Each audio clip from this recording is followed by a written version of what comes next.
Hi everybody, this is a how-to video that I'm putting together as different teaching materials, but if you use Zoom, this will also be useful for you. I am CR Grimmer, this is my channel, The Poetry Vlog, and this sequence is part of a larger playlist. You can link in the eye icon on your YouTube screen above, and there you'll find the videos that pair with this.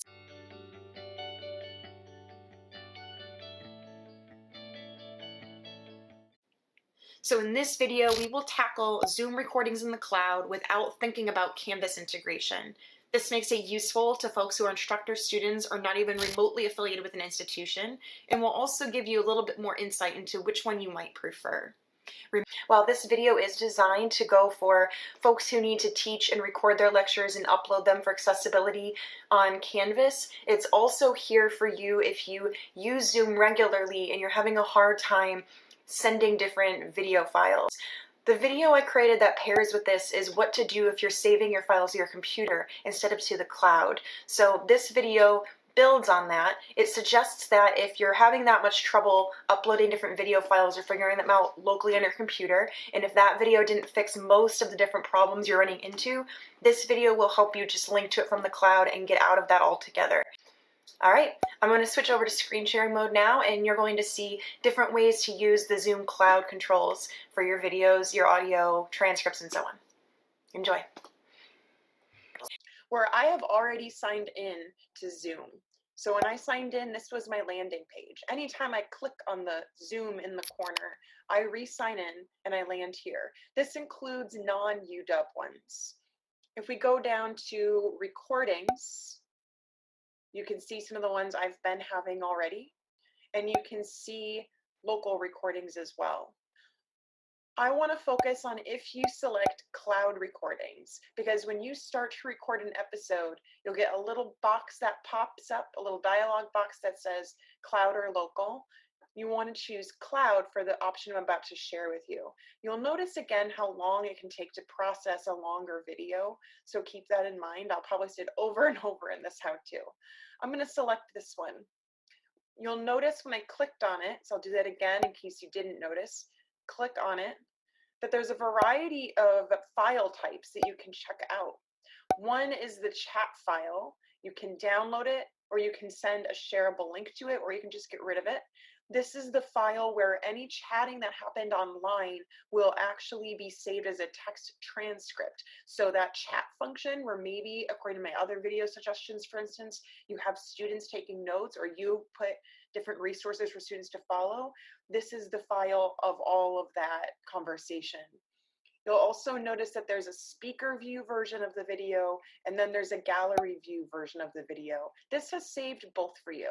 This is audio only, so just an audio transcript of the actual episode or information, and then there's an audio transcript, meaning a typed out version of what was said.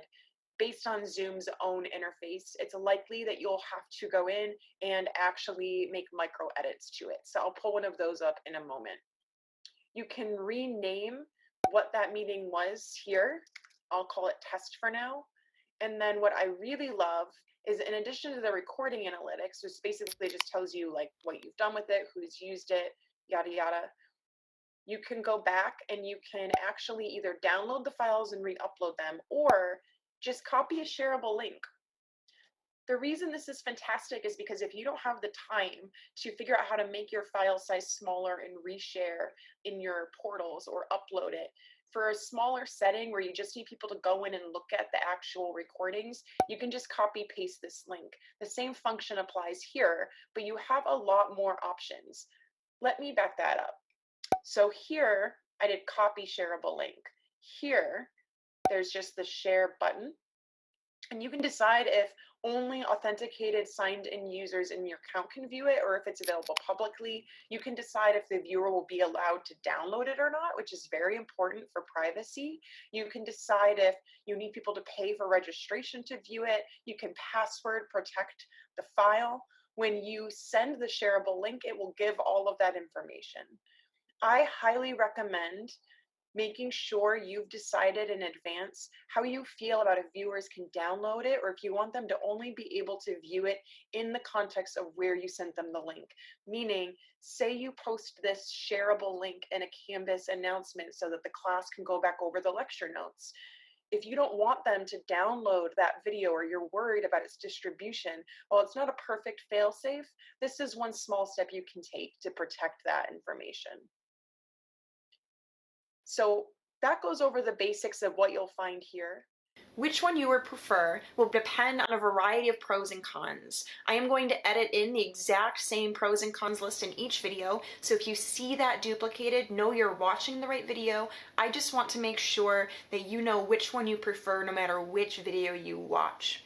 So pros, if you're an instructor or student and Zoom is integrated into the Canvas portal, you can just toggle on publish, which will be shown in the how-to video, and anyone in that class can now view the video, the transcript, and the audio recording by streaming it and having to sign in to the Zoom Canvas portal.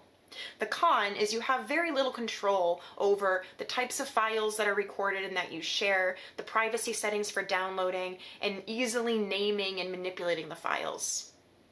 So if you're saving your Zoom video files to the cloud and you're not going to use the Canvas integration, it might be because you either don't have it or you prefer to have a little bit more control over what you're sharing. In that case, the pros would be you'll have multiple file types, gallery view, speaker view, audio, transcript, chat, all of them will be right there. You'll have the capacity to name them. There's multiple ways to share the individual files, so just the audio, just the chat, just the video, whatever you prefer. You can set up password protection on it, and you can set it up so that anybody who has the share link is unable to download the file. Again, what you prefer really depends on what you're comfortable with. I recommend if you're feeling anxious about using Zoom in the classroom and you have Canvas and you want the least work possible, just click publish and save them to the cloud and use Canvas integration. If you don't have Canvas, or if you want to have that extra layer of control, then I recommend learning how to access them in the cloud and share from there.